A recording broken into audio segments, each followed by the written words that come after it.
Bien, merci pour cette petite pause. Donc, nous sommes de retour pour cette revue de presse internationale spéciale fête de fin d'année. Voilà, donc vous voyez, on va faire un côté un peu festif. On va avoir des bulles. Hein, c'est pas des bulles financières, mais ça y ressemble quand même. Hein, on a une professionnelle là, hein, normalement. Voilà. Donc, alors, justement, à propos de bulles, le Japon se fait harakiri par planche à billets. Hein, donc c'est notre lecteur, Monsieur Harfeuil, qui a vu cette. Alors écoutez bien, c'est très intéressant. Vous savez que la Banque centrale du Japon est l'esclave, la marionnette de la Fed. Hein, il faut vraiment que vous le sachiez. Il y a trois grosses banques centrales qui font de la planche à billets. C'est d'abord la Fed, 85 milliards de dollars par mois, hein, de photocopieuses. Ensuite, vous avez la Banque centrale anglaise, Bank of England. Alors, eux le font par rapport aux Américains, ils le font avec une certaine parcimonie, on va dire. C'est vrai que eux, soit ils le font discrètement, enfin, en tout cas, officiellement, ils en sont, je ne sais plus, au quatrième ou cinquième. Mais alors, les Japonais, eux, attention, hein, c'est comme la Fed, c'est une doublure de la Fed, en fait. Et alors, voici ce qu'a vu Monsieur Harfeuil. La Banque centrale du Japon achète chaque mois 7 000 milliards de yens d'obligations de l'État japonais. Hein, donc c'est un papier dans les Échos, vous avez le lien. Le gouverneur de la Banque centrale du Japon, Haruhiko Kuroda, a prévenu jeudi que l'endettement colossal du pays n'était pas tenable. Il est important de maintenir la confiance dans les finances et les obligations d'État, a-t-il déclaré. L'endettement du Japon, troisième puissance économique mondiale, pourrait atteindre 245% du produit intérieur brut. Kuroda a pour objectif de stopper la déflation, la baisse des prix via des injections massives d'argent dans l'économie japonaise. À mon avis, malheureusement, on applique exactement les mêmes remèdes que durant les 15 dernières années, sauf que cette fois-ci, ils sont multipliés par 2. Et j'ai de sérieux doutes sur leur efficacité à changer de manière structurelle l'économie japonaise, mis à part de donner un certain dynamisme à court et moyen terme au marché d'action. Résultat, nous dit Monsieur Harfeuil, hein, parce que n'oubliez pas, ça s'appelait stimulus. Hein, c'était censé relancer la machine. Hein, ça fait relancer, ça n'a rien relancé du tout. Évolution du PIB au Japon, premier trimestre 2013, plus 1,1. Et encore, je me demande dans quelle mesure c'est pas bidonné leur chiffre. Deuxième trimestre, donc ça c'est le chiffre officiel quand même, 0,9. Et troisième trimestre 2013, 0,3. Donc ça c'est un autre papier dans le monde. Voilà. Donc vous voyez que la planche à billets, ça ne sert à rien, sauf à détruire bien entendu l'économie, parce que la planche à billets, quand elle ne repose sur rien, elle va chercher les chômeurs, la misère, elle détruit vraiment tout ce qui est autour d'elle, elle détruit l'économie, la vie des gens, elle rend les citoyens extraordinairement malheureux. Exemple, ce qui s'est passé après la Révolution française, ce qui s'est passé en Allemagne, ce qui s'est passé en Yougoslavie.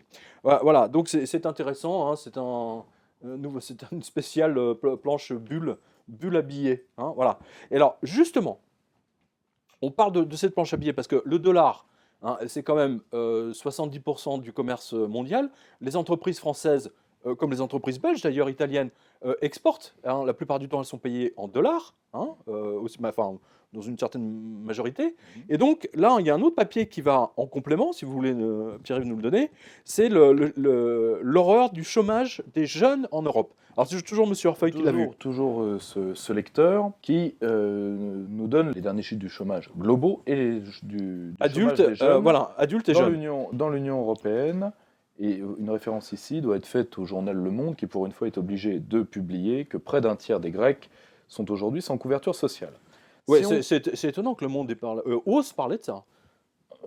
À un certain moment, il y a des choses qu'on ne peut plus cacher non plus. Je pense que beaucoup s'explique aussi par ça. Le revenu disponible des Grecs a encore baissé au deuxième trimestre 2013 comparé à son niveau au deuxième trimestre 2012. De son côté, le gouvernement grec s'attend à vivre, je cite, l'enfer jusqu'en juin 2014 dans les négociations avec ses créanciers internationaux sur les besoins de financement du pays et le niveau de sa dette. L'Institut grec de la statistique va même plus loin puisqu'il affirme que les Grecs sont en moyenne presque 40% plus pauvres qu'en 2008 en tenant compte de l'inflation. Donc à un moment, on ne peut plus dire, si vous voulez, devant des paysages détruits, on ne peut plus dire qu'il ne s'est rien passé. Devant des pays qui souffrent, on ne peut plus. À un moment, pour sauver sa crédibilité de menteur, il faut un petit peu nuancer ses mensonges. Pour revenir à la Grèce dont le taux de chômage est à 27,3%, mais qui chez les jeunes entre 15 et 24 ans tombe à 54,8%. 55, allez. 55%. 55% des jeunes au chômage, vous vous rendez compte? C'est du délire. Espagne, environ 27%, Arrondissez, 27% on de va chômage, arrondir, ouais, on va arrondir. 57% de chômage des jeunes. Croatie, 18% de chômage, 53% de chômage des jeunes. Chypre, 17%, 43% chez les jeunes. C'est une catastrophe annoncée. 16% pour le Portugal, 37% chez les jeunes. Slovaquie, 14. 14%. Pour les adultes, ouais, et Pour 31. les adultes, 31 pour les jeunes. Bulgarie, 13 pour les adultes, 29 pour les jeunes. Irlande, 13 pour les adultes, 26 pour les jeunes. Italie, 13 pour les adultes, 41%. Et alors, c'est intéressant parce qu'on retrouve bien le côté pigs. Hein. J'ai toujours dit que les pigs, c'était en fait c'était l'assaut donné par le monde anglo-saxon sur les pays catholiques. Alors là, on le retrouve bien, hein. C'est étonnant.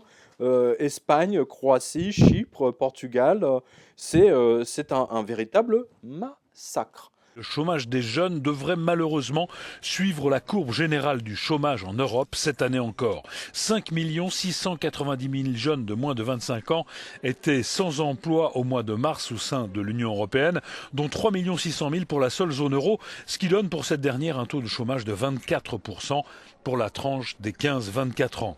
Parmi les pays de la zone euro qui sont aidés financièrement, les taux de chômage des jeunes en Grèce, en Espagne et au Portugal sont préoccupants, tout comme ils le sont également en France, où ce taux est supérieur à la moyenne européenne. Alors, qu'est-ce que ça vous inspire, ça, pour les années à venir? Parce que tous ces jeunes, là, il va falloir qu'ils bossent à un moment donné. Attendez. Il y a trois choses.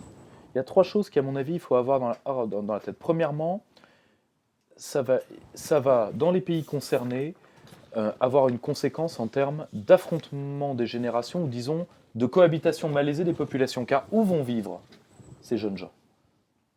Ils vont vivre chez leurs parents. Ah, mais ils vivent chez leurs parents? Voire chez leurs grands-parents. Aujourd'hui, et particulièrement le cas en Espagne, où il y a des gens de 40 ans avec enfants qui retournent chez leurs Mais parents. en France aussi, on l'a, ça. Ah mais ça viendra en France, vous inquiétez pas pour ça. On y a Tout déjà. ça, c'est retour Il y avait vers un le article futur. dans Le Parisien, je Oui, crois, tout à fait. là-dessus. On me dira, c'est plutôt, ça va peut-être revigorer les cellules familiales. Peut-être. Le problème est que c'est un constat d'échec terrible de nos modèles économiques. Ça va forcer les grands-parents qui ont encore de l'épargne Ah, ouais, elle a tapé dedans. à les taper dedans et après à s'endetter pour faire vivre leur famille. Et si vous voulez, c'est simple, c'est deux générations qui dévissent, la génération des 40 ans, la génération des 20 ans, et qui vont entraîner la génération des 60, 70, 80 ans, qui eux ont eu les 30 glorieuses, etc. Ils vont les entraîner avec eux. Pas, attention, c'est pas du tout un reproche qu'on vienne pas. C'est un constat. Ça, c'est le premier point. Le second point, c'est je croyais que la crise était terminée, que l'euro nous avait sauvés. Ben, a priori, c'est pas. Comme d'ailleurs, on a très bien dit, sur ces chiffres-là, le prix Nobel chypriote qui vient de faire son outing sur l'euro en disant, vu les chiffres du chômage des jeunes, l'euro, j'y crois plus. Non, mais attendez, il y a mieux. Il y a Christine Lagarde qui a fait une déclaration, je crois que c'est un papier d'Ambrose Evans-Pritchard, justement, dans le Télégraphe. Quand il y a de bons papiers, on se demande toujours de qui il vient. Ouais, voilà. Et Christine Lagarde a dit, lors d'une réunion privée, il y a grosso modo, je sais pas, 5-6 jours, que la crise en Europe était loin d'être terminée. Alors justement, c'est très bien, parce que ça permet de faire l'enchaînement sur un autre article. Le FMI veut 71% d'impôts, hein, maximum. Hein, donc là, c'est vraiment une illustration parfaite d'un livre que j'ai écrit il y a quelques années, qui s'appelle 777. Alors, Zero Hedge est un peu en retard là sur cette affaire, mais je vous le redonne quand même. Ouais, dans mon livre 777, j'avais écrit 777, j'avais écrit qu'on serait taxé à 77%. Je me suis trompé de 6 points. Hein. Le FMI veut 71%, ce qui est quand même pas mal dans le genre. Écoutez bien ce que écrit Zero Hedge.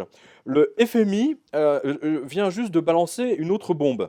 Après avoir suggéré un prélèvement sur les capitaux, hein, juste une fois, sur tout ce qui est richesse privée, comme une mesure exceptionnelle, hein, pour restaurer, la confiance dans les banques, hein, parce que c'est ça. Je cite Zero Hedge, l'équipe de singes du FMI, c'est intéressant, Attention à la référence. The IMF team of monkeys have been working around the clock on this one. Non mais c'est vraiment ça. En fait, il suggère, notamment aux États-Unis, écoutez bien, que le gouvernement monte des tax brackets, enfin les seuils, jusqu'à 71%. Voilà.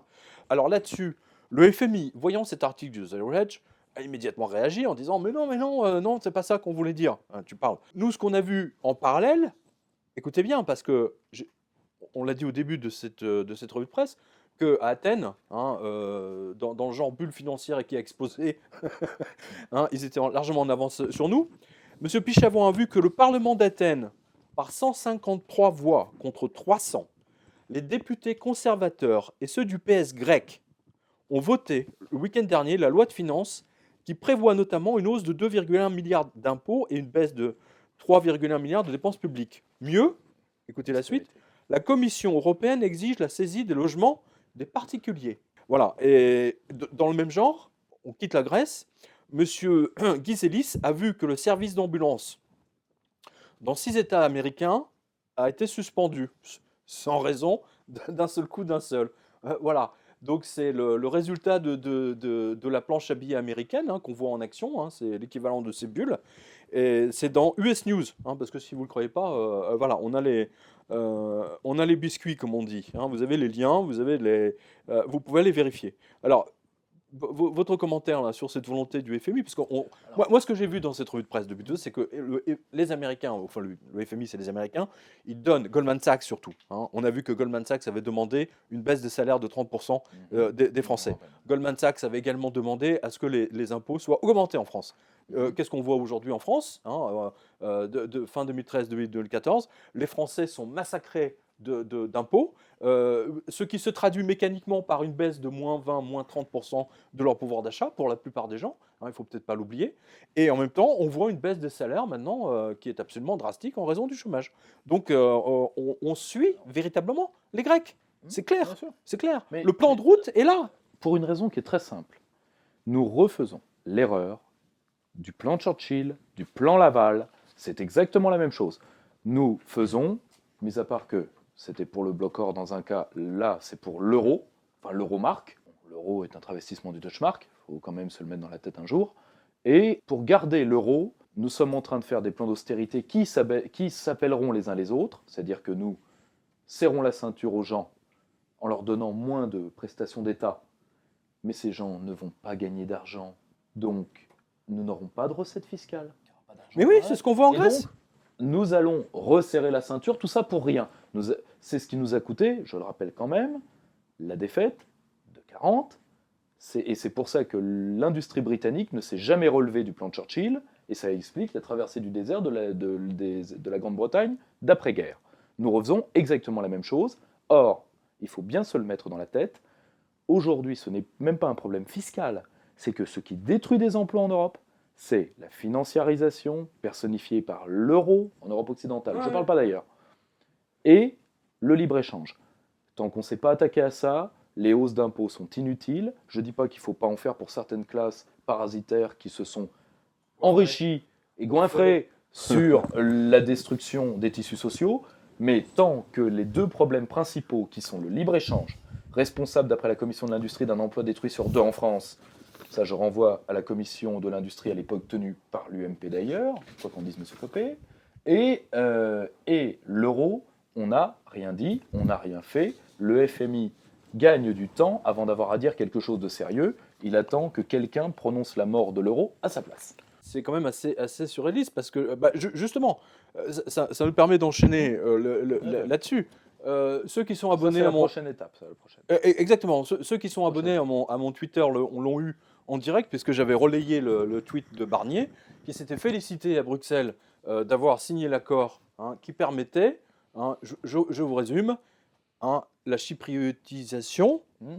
Ça fait un an et demi que je l'annonce. C'est fait.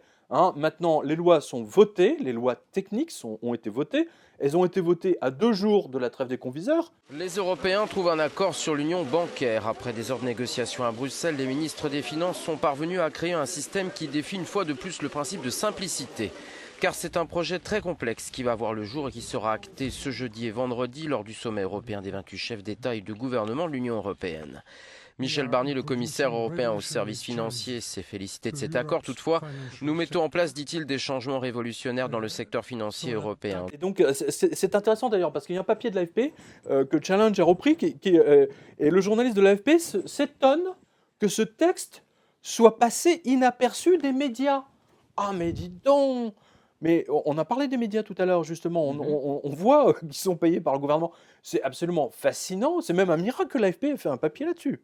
C'est un pur miracle. Parce que c'est vrai que BFM, comme d'habitude, iTélé et tous les autres voix de son maître, n'ont absolument pas traité l'information la plus importante de la semaine. C'est quand même énorme. Hein. Tous ceux qui ont plus de 100 000 euros, hein, et Dieu merci, il y a encore des Français qui ont de l'épargne, hein, papy, mamie, etc. Ils ont quand même travaillé toute une vie, ils ont réussi à mettre de l'argent de côté. Eh ben non, hein, en cas de faillite du Crédit Agricole, qu'est-ce que j'ai dit là? Crédit Agricole, Société Générale, Dexia, Banque Postale. On en a d'autres. On en a quelques-uns. Il y a quelques. Le taux de levier du Crédit Agricole est à 64 ou à 67. Je ne sais pas si vous imaginez. C'est une banque virtuellement en faillite, techniquement. Voilà. Donc, en cas de faillite, au hasard, Crédit Agricole, eh bien, tous les déposants du Crédit Agricole, ainsi que. Allez, c'est comme à Chypre, on vous prend 10% et vous mettez au pot. Et cette loi concerne l'intégralité, je crois que ça concerne, je ne sais plus si c'est 26 pays ou 28 pays. Voilà, les 28 pays européens. Je vous lis ce qu'a dit Barnier, monsieur Michel Barnier. Je l'ai rencontré, Barnier, j'avais découvert il y a longtemps. Déjà à l'époque, il y avait un côté effrayant chez lui, un côté glacial. Je ne sais pas si vous l'avez déjà vu. J'ai vraiment c'est un peu, c'est le même profil que Giscard, c'est intéressant. C'est des à sang-froid. lézards. Voilà, ouais, c'est à sang-froid. C'est des animaux à sang-froid. C'est étonnant. Il a dit, Barnier, il est super content de lui. Écoutez, c'est un pas fondamental vers la réalisation de l'union bancaire. Traduisez, pour prendre l'argent des gens dans 28 pays européens pour enflouer les banques pourries en faillite. Alors, les premiers à payer seront les actionnaires et les créditeurs, autrement dit les épargnants qui disposent des fonds sur leur compte, qui devront couvrir au minimum 8% des pertes de la banque avant que l'on puisse faire appel, etc. etc. Voilà, vous avez tout le... allez sur quotidien.com, c'est quand même assez... Là, pour le coup, là, c'est vraiment développé. Ça fait une page et demie. Donc, sachez comment vous allez être tondu. Voilà. Les moutons, comptez-vous. L'indice niqué, c'est pour tout le monde. C'est incroyable. Tiens, à ce propos, toujours autant d'effets. Attends, c'est génial. Non, mais écoutez bien. Non, parce que c'est tombé aujourd'hui. Le gouvernement a décidé d'augmenter le SMIC de 1%, je crois, c'est ça? Oui, grosso modo. 1%. Oui, c'est 1%. 1%, voilà, 1%. Chers amis smicards, comptez-vous 1%, parce qu'avec la hausse de la TVA en janvier, vous 1%, vous pouvez vous les carrer. Je n'ose pas vous dire où, mais comment le gouvernement vous a indice niqué, c'est grandiose. Félicitez le PS, félicitez vos députés, c'est génial, c'est beau. Et je parle même pas de l'augmentation des prix global, là c'est juste la TVA qui va faire un bond. Rien que les transports, ça va faire 3%. Donc votre augmentation d'1%. Voilà. Non. Et pendant ce temps-là, le gouvernement se félicite que M. Barnier, qu'on va pouvoir braquer l'argent des gens. Formidable. Formidable. C'est grandiose. C'est absolument grandiose. Et alors, tiens, justement, tout à l'heure, je citais, j'ai retrouvé là l'article d'Ambrose Evan Pritchard. Christine Lagarde dit qu'il est prématuré de déclarer que la crise européenne est terminée. Donc c'est officiel. C'est officiel. Mais ça, vous ne le voyez pas à la une du Figaro. De toute façon, je ne sais pas ce qu'ils foutent au service éco de l'économie du Figaro, au service éco de Figaro. Je ne sais pas ce qu'ils foutent, les mecs. Ils doivent compter les voitures. Ils doivent essayer les Ferrari. Enfin, ne vous inquiétez pas, ils compteront plus très longtemps les constructeurs français. Mais c'est triste. Mais Lagarde ne peut pas dire autre chose. Elle ne peut pas dire autre chose parce qu'elle a quand même... Rappelez-vous, quand elle était ministre, on a la une du Parisien, la crise est terminée. C'était à la une du Parisien en 2010. Là, elle faisait ça pour la galerie. La crise est terminée. Aujourd'hui, elle est à un poste où elle doit avoir un semblant, je dis bien un semblant de crédibilité, et les chiffres vus de l'intérieur, de l'extérieur, d'en dessous, d'où vous voulez, de la zone euro sont tellement catastrophiques qu'à un moment ou à un autre, il faut bien lâcher le morceau. Là, il y a une info que vous avez certainement vue la semaine dernière. d'après l'annonce de SWIFT, le yuan a déjà surclassé l'euro dans les marchés financiers. Or, le yuan n'est pas convertible. Il sera convertible sur la place de Shanghai au 1er janvier 2014 et il ne sera pas convertible avant 2020. C'est-à-dire qu'une monnaie non convertible a détrôné l'euro qui devait être le contrepoids. Et à la on ne parle même puissance. pas d'une monnaie qui n'existe pas, le Bitcoin. Voilà, On n'en parle même pas, voilà, c'est assez surréaliste. Et je vous signale par ailleurs que les Russes ont déjà signé des accords avec les Chinois, parce qu'il y a déjà des échanges yuan-rouble. La Serbie a signé un accord avec les Russes pour l'Inde et la Russie Et, également. voilà, donc Voilà. la zone d'influence du dollar est en train de progressivement de s'effriter. Et la zone d'influence de l'euro, j'ose pas en parler vu qu'elle n'a quasiment jamais existé. Non, c'est une zone d'influence Deutschmark. Oui, mais l'euro Deutschmark. et le Reichsmark. Bulgarie. Voilà, Voilà, l'euro, voilà. c'est le Reichsmark travesti. Bon, point barre. Voilà, donc justement, alors il y a une info là pour vous, c'est les paiements liquides limités à 1000 euros, parce que ça va avec. Les paiements en espèces bientôt limités à 1000 euros. Matignon a annoncé lundi des consultations pour abaisser d'ici la fin 2013 le plafond des paiements autorisés en espèces de 3 000 à 1 000 euros, et ce, dans le cadre de la lutte contre la fraude. Mais oui, mais bien sûr, la fraude et la bondo. Hein, c'est la fraude et la bondo. Surtout, là, pour le coup, 3 000 à 1 000 euros, c'est vraiment la fraude des petits. Ouais, vraiment, c'est ça. Hein, donc, c'est dans l'expansion. Hein, voilà. Ce sont des cas graves, mais peut-être pas des cas Usac. Si on... Oui, monsieur Cahuzac, absolument. Mais je lutte contre la fraude fiscale. Jérôme Cahuzac, les yeux dans les yeux. Est-ce que vous avez eu un compte en Suisse ou pas? Je n'ai jamais eu de compte en Suisse, Jean-Jacques Bourdin. Et la À réponse, aucun moment. Et la réponse, À aucun moment. à aucun moment. Et la réponse apportée aux autorités françaises par la Suisse permettra, je l'espère, et très vite, et le plus vite serait le mieux, d'en finir avec ces saletés. En fait, tous les gouvernements européens veulent limiter l'usage du liquide. Et en fait, ils veulent le supprimer. Hein, on a vu, j'avais donné une information il y a à peu près un mois. Israël veut être le premier pays à devenir une société. Il y a une capture écran d'ailleurs du Times of Israel, hein, vous pourrez le reprendre. C'est Israel wants to be the first cashless society. Hein, donc ils veulent supprimer totalement l'argent liquide de manière à ce que vous puissiez, tous vos achats soient suivis, enregistrés, contrôlés. Hein. C'est quand même absolument, je veux dire là, et là on est tout à fait dans mon livre, c'est vraiment 777, hein, là, on y est. Voilà, donc le paiement des liquides, le paiement liquide, c'est à mettre en relation avec les impôts sur la pluie, etc. Et les inondations en tout genre. Bref, alors, les Bientôt. retraits au Chili, c'est pas le Pérou, hein, voilà. Si vous voulez le lire, c'est notre lecteur, Monsieur Fabre. Alors, Vous l'avez? C'est en page oui, 5. j'ai constaté que les retraits au guichet automatique chilien sont limités à 276 euros par jour pour tout le monde, et cela depuis 2012. Ah oui, non, c'est clair, net et précis. Hein. Mais on y vient en France, hein, ça. Hein. Tout le monde sera limité à 200, 300, 400 euros, ça je le sens. Je sens venir. Là où il y a un aspect très intéressant, à ma grande surprise, les retraits ont été limités dans beaucoup de pays latinos, Brésil, etc. Il faut savoir que la plupart des banques sont espagnoles ici. Eh oui, Banco Santander, la fameuse Banque Santander. Banco Santander qui est en faillitos.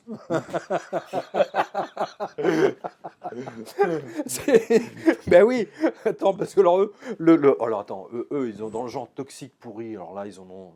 Mais là, ils peuvent ouvrir une décharge, les mecs. Hein, c'est pour mettre leur CDS et tout. Hein, voilà. Donc voilà pourquoi au Chili, etc., dans les pays, parce que ce sont les banques espagnoles qui ont pris le pouvoir là-bas. Hein, c'est elles qui ont installé tous les distributeurs automatiques. Donc là-bas, vous êtes limité à l'équivalent de 276 euros par jour, hein, pour tout le monde. Voilà. Et alors, écoutez bien, au début, c'est ce que nous dit M. Fabre, la raison donnée au Chili, pourquoi c'est limité à 207, c'est pour éviter les vols à la sortie des guichets. C'est connu, hein, c'est connu. Tous les gens qui voient un distributeur automatique se font systématiquement agresser, c'est vachement connu. Hein, il doit y avoir à peu près, je ne sais pas, 10 millions de retraits par jour. Hein. Il y a peut-être, allez, on va dire 30 agressions. Je ne sais pas quel est le rapport, parce que je suis très mauvais en calcul mental, mais j'ai pas l'impression, si vous voulez, que ça concerne les 10 millions de retraits que font les gens, que ce soit au Chili ou en France d'ailleurs. Hein. Hein, mais voilà, mais c'est pour lutter contre la fraude. D'ailleurs, la Banque Postale, c'est ce qu'elle disait aussi, quand elle n'avait plus de liquide à donner aux gens, hein, c'est pour lutter contre la fraude. C'est pour que, madame, c'est pour que vous ne soyez pas attaqué à la sortie de la banque, de la Banque Postale. Parce que c'est évident qu'elle est allée retirer, c'est marqué sur sa tête. J'ai retiré de l'argent. Hein? Agressez-moi. Agressez-moi.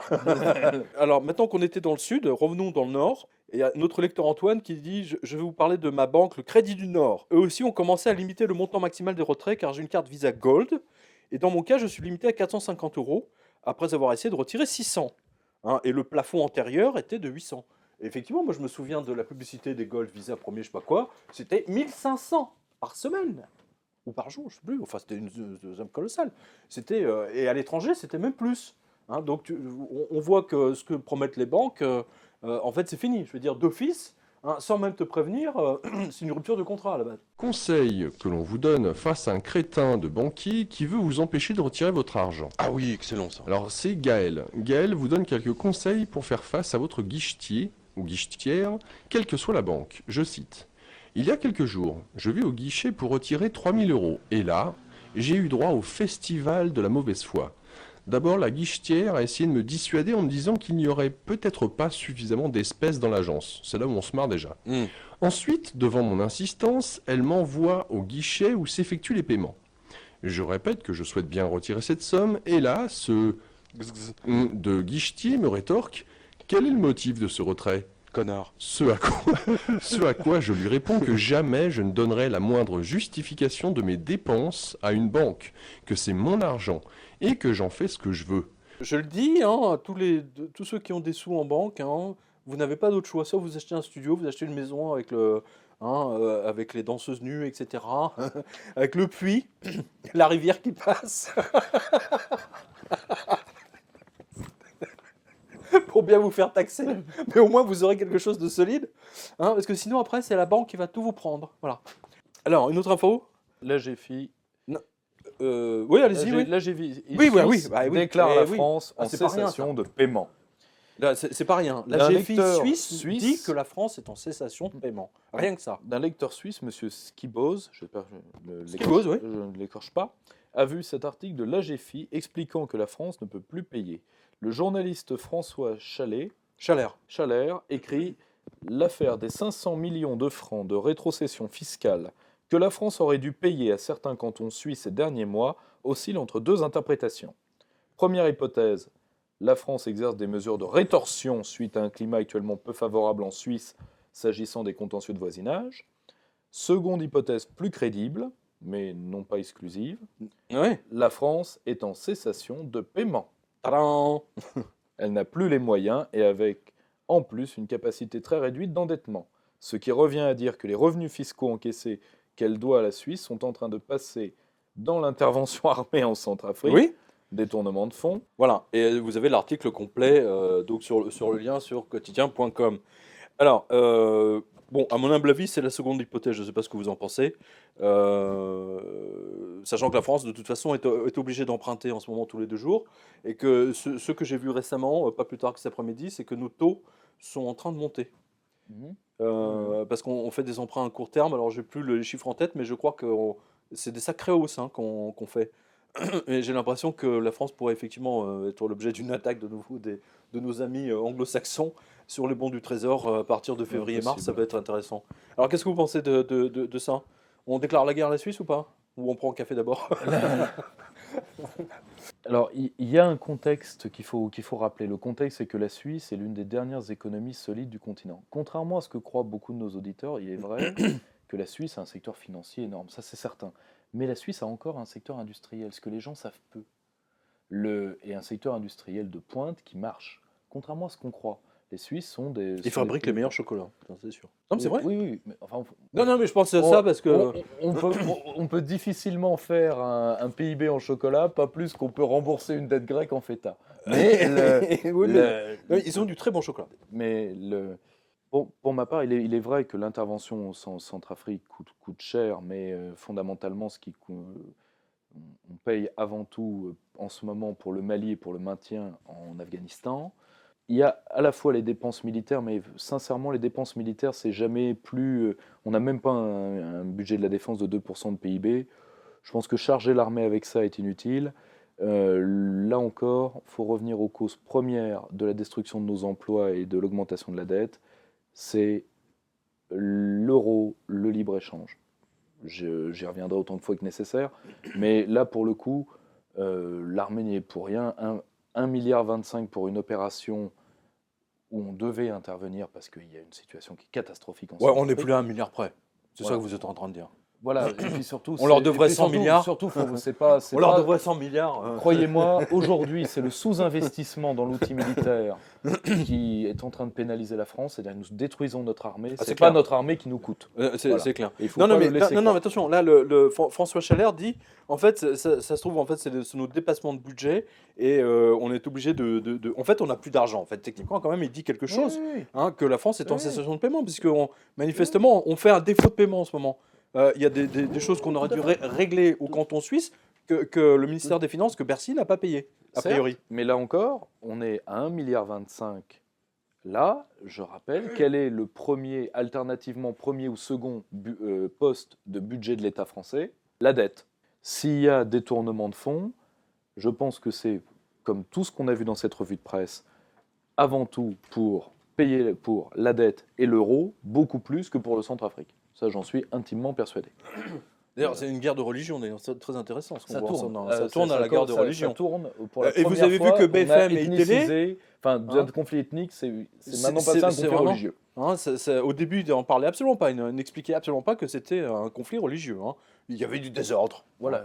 Ils ont cassé des fenêtres. le- Non, les mecs, ils sont en train de Ça, se découper en tranches entre musulmans et chrétiens. C'est quand même pas rien. Hein. Ça risque de Ah, dégénérer, cette affaire. C'est extrêmement dangereux, d'ailleurs. toute cette région-là d'Afrique qui est sous la coupe de grandes puissances et de grandes compagnies qui entendent prendre surtout le diamant et les métaux dans toute cette Matière région-là, première. toutes les matières premières, disons qu'on sait trouver les conflits ethniques et religieux dans ces zones-là et on sait les attiser. Ah ben, on l'a vu, il y a eu un très très bon numéro du Figaro Magazine il y a à peu près peut-être 8 ans.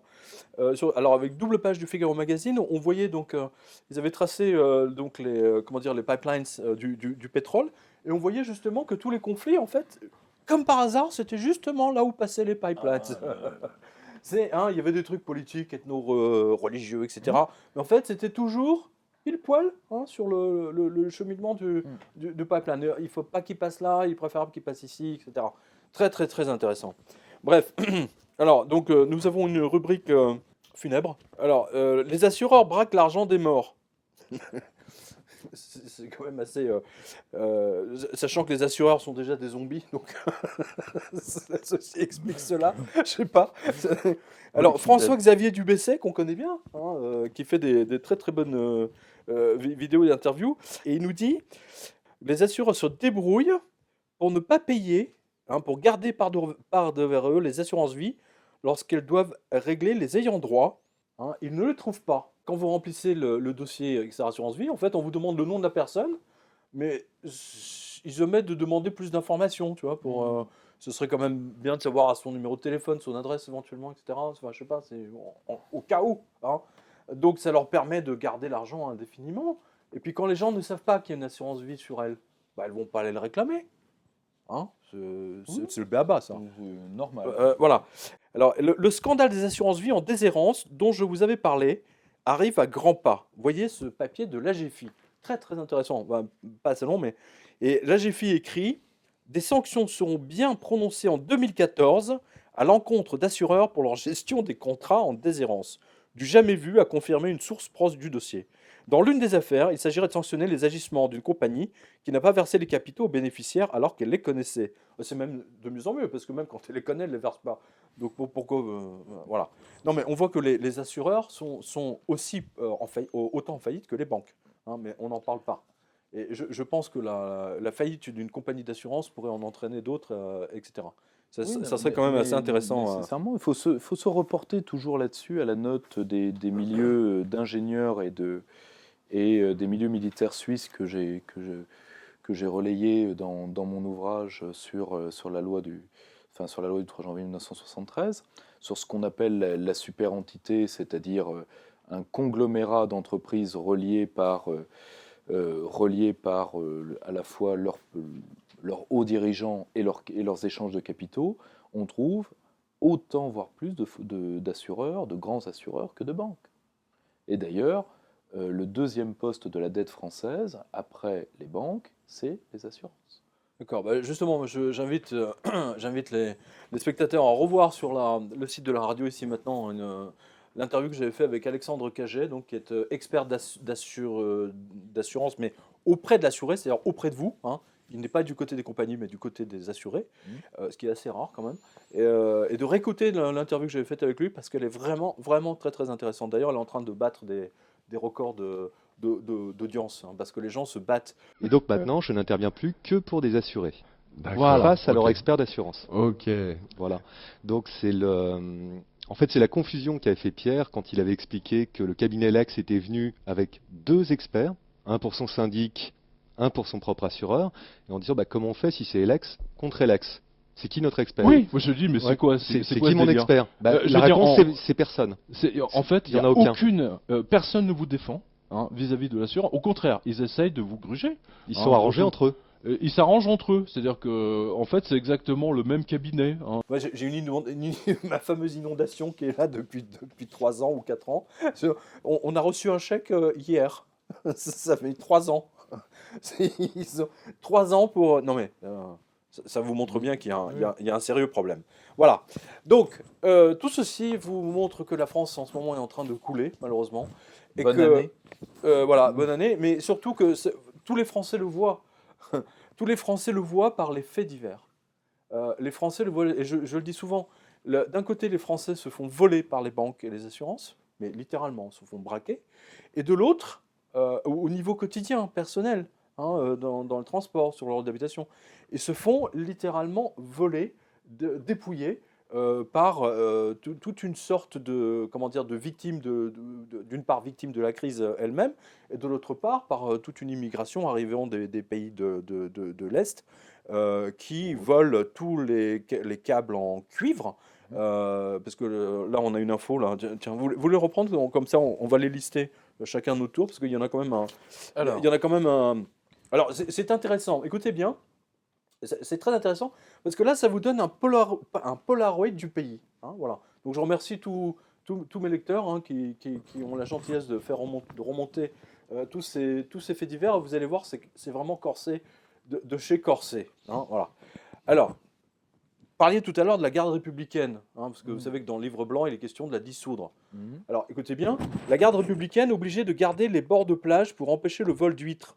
C'est dans le Figaro. Je remercie M. Rankert qui nous l'a envoyé. Alors, je savais que on avait vu que la garde républicaine suivait M. Hollande, mais je ne savais pas qu'en même temps, on était obligé de garder les huîtres. Il faudrait qu'on m'explique là, parce que là je pige pas. Je ne savais pas que la garde républicaine pouvait éventuellement les maîtres nageurs sauveteurs, qui sont les gendarmes, qui sont sur les bords, les plages. En hiver, ils gardent les huîtres. Je sais pas, ça me paraît naturel, mais la garde républicaine avec leurs chevaux, tu vois. C'est quand même pas. Hein Bon. Non, mais attends, ça veut dire quoi? Ça veut dire que les huîtres sont braquées. Ça veut dire que les huîtres sont braquées. Attends. Vous avez du jamais vu ça? Alors ensuite, allez-y. Alors, encore une grande boutique de jouets attaquée ce samedi, alors qu'elle était en période d'influence. Plusieurs hommes cagoulés, dont un portait un pistolet Beretta, ont pénétré vers 14h30 dans le magasin King Jouets de Guichainville, près d'Évreux, et c'est la seconde fois. Donc merci à Mohamed. Tous les samedis, on a droit à un grand magasin de jouets rempli de monde qui est braqué. Hein, et c'est sanglant, hein, d'après ce que j'ai pu voir, parce qu'il y a une caissière là qui s'est pris des... Non mais c'est quand même fou. Je veux dire, avant, les mecs, ils attendaient soit le matin, soit le soir pour ramasser la recette. Hein, là, pas du tout. Là, on rentre dans la cohue, quoi. Littéralement. Alors, dans la liste des braquages, il nous manquait les cavistes. C'est une boutique spécialisée dans la bière qui s'est fait braquer peu après, 17h30, par un homme avec une arme au poing. Genre, le mec, il va avec un pistolet pour braquer une bière. Non, mais... Il nous manquait les chocolateries. Voilà, chocolaterie. C'est fait à Chimelin, case de la chocolaterie Marlieu, dans le Dauphiné libéré. Signalé par Monsieur Pointé. Là, vraiment, la cerise sur le gâteau, un magasin Tati a été braqué. Là, c'est quasiment une faute de goût. Bah attends, s'il mange des chèvres, il peut bien braquer Tati. Hein. Oui, mais ça, on y Enfin on y bon, on n'y est arrive, pas encore on y arrivé, arrive. mais on va y arriver. Donc c'était dans le progrès. Ah, c'est un sacré progrès, c'est clair. Donc merci au lecteur. Là, c'est encore plus d'un goût douteux. L'Emmaüs de Bourges a été braqué. Alors Emmaüs, Pour un- c'est une société D'aide aux- d'aide aux déshérités, aux sans-abri. déshérités, aux sans-abri. Voilà. Voilà, les voleurs ont pris pour 10 000 euros dans Le Point. C'est dans, C'est ils ont pris, ouais, c'est dans le point. Ouais, ils ont braqué Emmaüs. Hein. D'ailleurs, on a vu qu'ils avaient braqué, j'avais donné ça, la Croix-Rouge, les Restaurants du Cœur, etc. Ils ont tout volé. Ils ont même volé, je crois, il y avait une petite dame, il y avait 2-3 dames comme ça qui avaient monté une petite association pour le sauvetage des chats, etc. Ça a été complètement braqué, ils ont volé toutes les conserves, etc. Voilà, on en est là aujourd'hui. La France a faim, c'est ça en fait, implicitement, c'est l'information vraiment, quand on la passe vraiment au tamis, c'est ça qui ressort. C'est une chocolaterie, le caviste, c'est quand même assez étonnant. Alors, Sylvain nous a écrit: Je suis bénévole à la Croix-Rouge de Versailles et j'ai assisté hier soir à l'Assemblée Générale. Augmentation de la demande alimentaire sur la période 2008-2013, plus 89%. Et c'est sur Versailles, nous dit-il. Et la Croix-Rouge s'attend à une montée en puissance en 2014. Voilà, donc Versailles. Bientôt, ils vont faire la manche devant le château. Ça va être intéressant, ça aussi. Alors, justement, vous avez la suivante, là. Des barbares, pardon, des jeunes, ont volé une petite chèvre que tous les enfants du parc public de Tours adoraient et l'ont tuée pour la manger. La chèvre angora de l'île Balzac à Tours, qui avait disparu en septembre dernier, a en effet été mangée par des jeunes du quartier. Lire ici la Nouvelle République. Le commentaire dit à Gerbet, je confirme, c'est à Gerbet. C'est à Gerbet. Ça, c'est à Gerbet. Ça, C'est vraiment à Gerbet. Non, mais je ne savais pas qu'ils en étaient arrivés là, les jeunes du quartier de l'île Balzac. C'est intéressant. À manger des chèvres. Hein. C'est dommage qu'il n'y avait pas un crocodile ou, je sais pas moi, quelques cobras. Ils auraient pu le manger aussi. Enfin, bon, ils auraient tenté. Voilà. Alors, Marina qui nous écrit: En Lorraine, les enfants apprennent une comptine à l'école. Grand Saint-Nicolas, patron des écoliers, apporte-moi des pommes dans mon petit panier. Eh ben non. Il s'est fait dépouiller de son goûter à Saint-Dié-des-Vosges, le bon Saint-Nicolas. J'ai bientôt 30 ans, nous dit Marina, et depuis gamine, Saint-Nicolas, c'est un moment de partage. On s'offre des pains d'épices, des clémentines, des papillotes. On goûte tous ensemble, petits et grands, etc. Je ne comprends pas qu'on puisse voler le goûter de Saint-Nicolas. Pour beaucoup de gamins dont les parents sont pauvres, c'est Noël avant l'heure. Hein, donc c'est dans Lorraine Actu. Non mais ça confirme bien qu'il y a un problème. Hein. Les gens ont faim. Non mais là, il y a une sorte de famine qui se... Enfin, je sais pas, moi, c'est ce que je ressens, c'est ce que je vois.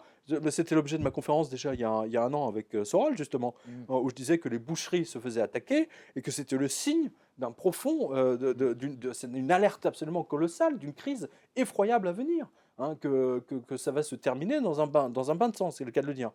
À partir du moment où ils attaquent les chocolateries, ils mangent les chèvres, bientôt ça va être les petits canards dans les parcs. Je ne serais pas surpris. C'était pendant la Révolution ou après, je ne sais plus. Les Français, les Parisiens vont manger un zoo complet. Alors ça, c'était pendant le siège c'était pendant le siège de Paris en 1870 par les Prussiens. Siège de Paris. Ah ouais, parce que les Prussiens avaient fait le. Mais on oui, n'en est pas encore là. Hein, ça justifie pas de manger la chèvre. La petite chèvre. Bon, la petite chérie. Allez. Alors ensuite, le sénateur PS, la sénatrice, Madame Rossignol, a été cambriolée. Comme quoi, certains élus vont comprendre que l'insécurité n'est peut-être pas qu'un sentiment. Non, mais moi j'aime beaucoup quand les élus vivent ce que les Français vivent eux au quotidien. C'est dans Le Parisien. Hein, donc, Madame Rossignol, voilà, c'est pas la première. Hein. Justement, qu'est-ce que tout à l'heure vous me disiez hors antenne, c'est déjà 3 élus qui se font agresser. Qui sont agressés, je crois. Là, c'est agressé physiquement. Hein, là, on parle pas de cambriolage. Ils sont agressés physiquement. Ça a été le cas de Jean Lassalle pendant son Tour de France. Jean Lassalle, qu'est-ce qui lui est arrivé exactement? Alors, si mes souvenirs sont bons, c'était à Marseille et au sortir d'un troquet, il est arrivé à Jean Lassalle une expérience qu'il a lui-même relatée plusieurs fois dans son carnet de voyage à travers la France. C'est que les Français sont des gens adorables qui l'ont accueilli. Puis à un moment, ils lui ont demandé: qu'est-ce que vous faites dans la vie, mon bon monsieur? Et il a dit: mais je suis député. Et là, d'un seul coup, les visages se sont fermés. Et à Marseille, a priori, il y a quelqu'un qui n'a pas fait que fermer le visage. Il a fermé le poing aussi. Il l'a fermé d'ailleurs dans la figure du député et de son attaché parlementaire d'ailleurs. D'accord. Et il y a, je crois, un député UMP qui s'est pris un coup de couteau dans le bras. Par un mais déséquilibré. un- D'ailleurs, vous par un disiez, je vois déséquilibré. que ça commence toujours par un déséquilibré. Ça commence toujours. Rappelons-nous Richard Durn, rappelons-nous tous ces gens-là. Ce sont des gens qui pètent les plombs plus rapidement que les autres parce qu'ils sont, Parce qu'ils sont dans une société parce qu'ils sont dans un moule mental extraordinairement fragile et qu'ils vivent si vous voulez, les oscillations sociétales beaucoup plus lourdement que les autres et qu'à un moment ils pètent les plombs les premiers. Bah, c'est ce que Maintenant- disait Foucault. Hein. Les fous sont les messagers de Dieu. N'oubliez jamais ça. Donc c'est très intéressant parce que vu sous l'angle de Foucault, le message qu'il nous a envoyé, n'oubliez pas, McLuhan Foucault, c'est intéressant, le mélange des deux, hein, il nous apporte un message des choses à venir qui vont se passer. Et ça, c'est extrêmement parlant, c'est le moins qu'on puisse dire. Mais autant, je pense que Jean Lassalle a compris le message de... Parce qu'évidemment, ça n'avait rien de personnel. La personne en question a passé ses nerfs sur un élu. C'est condamnable. Malheureusement, ça se multiplie et ça se multipliera. Ensuite, c'est aux élus de savoir analyser cette situation et de ne pas y réagir par une paranoïa disproportionnée, ce qui semble être le cas. Ensuite, alors ça, c'est très intéressant. Depuis, vous l'avez? Alors, depuis le Début de l'année 41 cambriolages de pharmacie ont été commis en Loire-Atlantique, soit plus Rien du qu'en double qu'en 2012. Loire-Atlantique. Attends, rien qu'en Loire-Atlantique. Et on est 41 en dehors des grandes cambriolages zones de criminalité. Tu crois pas, quoi. Soit plus du double, c'est le double de 2012. Donc merci à Monsieur Smith, et c'était sur BZH Info. Alors, le réseau de cambrioleurs qui a été démantelé à Lille a été libéré par les magistrats. Le syndicat de police Alliance monte au créneau. Les policiers avaient beaucoup d'éléments. La plupart des suspects avaient déjà été interpellés, puis réinterpellés. Mais bon, les magistrats ont juré qu'a priori qu'ils n'étaient pas concernés, donc ils les ont libérés. Voilà. C'est dans la voie du Nord. Hein, voilà. Merci au lecteur. Oui, il y a un sérieux loupé judiciaire quelque part. C'est clair. Oui, Ça, c'est Madame voilà. Taubira, ou c'est parce qu'il n'y a plus de place en prison, c'est quoi? Alors, il y a le problème du taux de remplissage. On doit être de l'ordre de 120% maintenant de remplissage des prisons. Oui, parce que là, les mecs, ils vont se bouffer entre eux. Là, non Bah là, il y a déjà eu des cas de cannibalisme, d'ailleurs, d'après ce qu'on a vu. Oui, qui sont quand même, attention, absolument rarissimes. Par contre, de la violence de promiscuité entre détenus, évidemment des viols, et voire des liquidations entre détenus, ça peut arriver. Ouais, enfin bon. En tout cas, toujours est-il que ces gens-là ont été... donc les policiers sont foutrages. Mais ça, par contre, c'est la marque, pas uniquement de Mme Taubira. C'est la marque de l'idéologie profonde des magistrats, ce qu'on appelle la défense sociale. C'est-à-dire la société est coupable, donc c'est pas eux. Voilà. Alors, Joris, notre lecteur Joris donc, nous dit et nous met en garde, augmentation des embuscades le long des routes par des mafias de l'Est. Alors, effectivement, c'est une embuscade assez classique en Russie, etc., en Bulgarie. Alors, modus operandi, un landau placé au bord d'une route avec peu de trafic routier près d'un bois. Voilà. Ils attendent qu'une voiture s'arrête pour braquer la voiture. Donc, c'est un grand classique. Hein, j'avais donné il y a 15 jours que c'était le cas aussi en ce moment pour les gens qui sont en deux roues, en scooter notamment, dans le 92, qui se faisaient agresser au feu rouge. Hein, donc, on retrouve une certaine logique. Alors ensuite, vous avez... ah oui, tiens, le télégramme, parce que ça va avec le cambriolage de pharmacie de tout à l'heure. Ils ont fait un hit parade. Attends, mais déjà, pour qu'on arrive là, un hit parade des villes les plus cambriolées. Je sais pas, déjà, je l'aurais titré les moins cambriolées, ça serait déjà plus engageant, je sais pas. Enfin bon, les chiffres sur l'évolution des vols en Bretagne, hein, c'est monsieur Lesquat qui nous le donne. Et tiens, il y a une autre information, excuse-moi, un multirécidiviste de 16 ans était accusé d'avoir essayé de tuer un policier en lui roulant dessus avec une voiture à Lyon. Pourtant, la justice a refusé de l'incarcérer. Oui, parce qu'il a raté son coup, il n'a pas tué le policier, donc il faudrait qu'il recommence. Il faudrait qu'il recommence. Donc le syndicat Alliance, là, les mecs, franchement, vous êtes en dessous de tout, quoi. L'aurait-il tué? Oui, je pense, oui. Non, mais parce qu'aujourd'hui, on peut oui. même se poser les questions. Oui. Alors, 2 magasins Lidl braqués à la hache. En 15 minutes, hein. C'est un record. Je crois que c'est un record. Alors, à Saint-Laurent-de-la-Salanque, 10 jeunes volent 600 goûters des fauteuils d'handicapés. Attends, ils volent 600 goûters et ils volent des fauteuils d'handicapés. Oh, on avait une rubrique à gerber tout à l'heure. Non, mais je veux dire que 600 goûters, déjà, il faut partir avec. Hein, Oui, mais alors les fauteuils d'handicapés... Ah, mais en fait, ils ont pris les fauteuils, ils ont mis les goûters dedans et ils sont partis avec, ça va être ça. Oui, ou peut-être se sont-ils mis dans les fauteuils, etc. Mais là, on peut faire toutes les permutations. Voilà, donc c'est Monsieur Guittard qui nous le dit. C'est dans l'Indépendant, voilà. Alors ensuite... Une dizaine de camions de la Poste ont été braqués. Bon, ça, vous l'avez. Pour une fois, vous l'avez tous entendu. Hein, voilà. Ont été braqués, remplis de cadeaux de Noël en instance de livraison. C'est sur RTL et dans Le Parisien. Et c'est monsieur Guittard. Voilà. Ensuite, vous avez. Un café et un tabac braqué dans le 77. Tiens, il y en c'est a dans eu Le encore un Parisien. aujourd'hui. Voilà.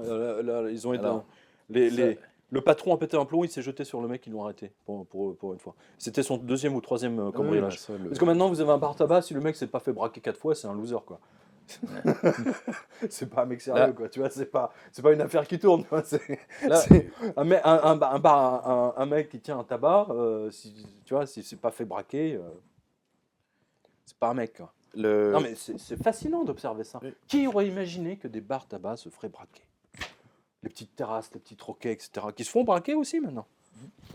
Oui, Mais là, cette information-là a été un peu relayée.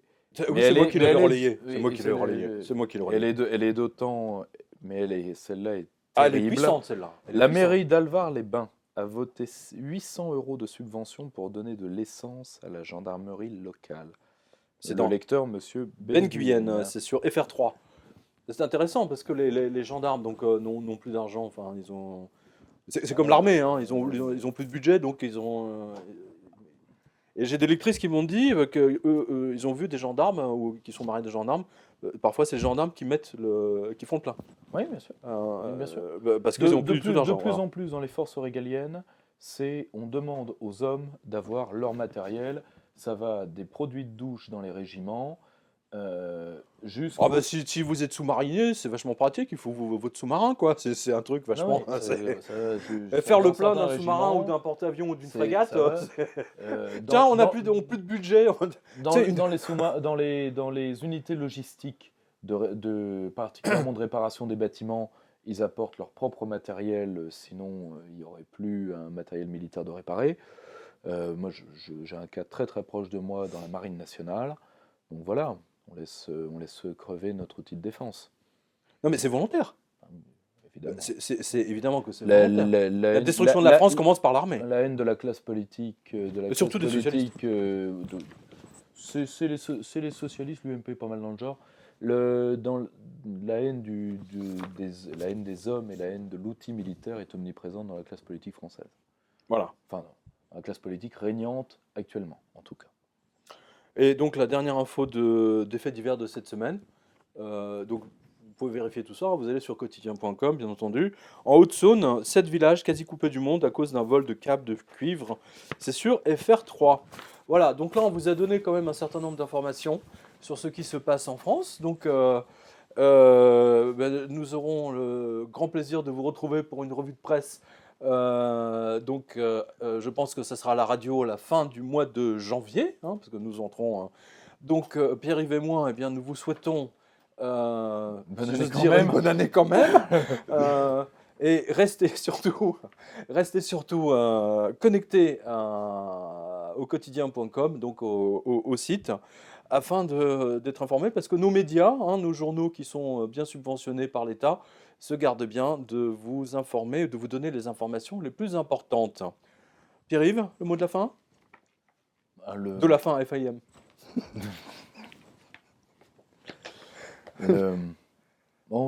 C'est une citation que j'aime utiliser assez souvent, qui est du grand sociologue Jules Monroe, qui disait « La France doit être voulue à chaque génération. Vous qui me lisez, vous qui m'écoutez, c'est notre tour. » Oui, c'est très très joli. Effectivement, c'est très très joli. Je laisse nos auditeurs réfléchir à ça et peut-être même se plonger dans l'œuvre de ce grand intellectuel dont les opinions, disons, pro-françaises ont fait que l'université française l'a oublié. Voilà. Et bon courage à tous. Faut passer les fêtes en famille tant qu'on peut pour revenir en 2014, qui va être une année peut-être douloureuse, mais en tout cas intéressante. En effet. Eh bien, chers amis, rendez-vous donc l'année prochaine pour la revue de presse sur la radio, ici et maintenant, fin janvier. Nous vous embrassons tous et toutes très très fort. À bientôt.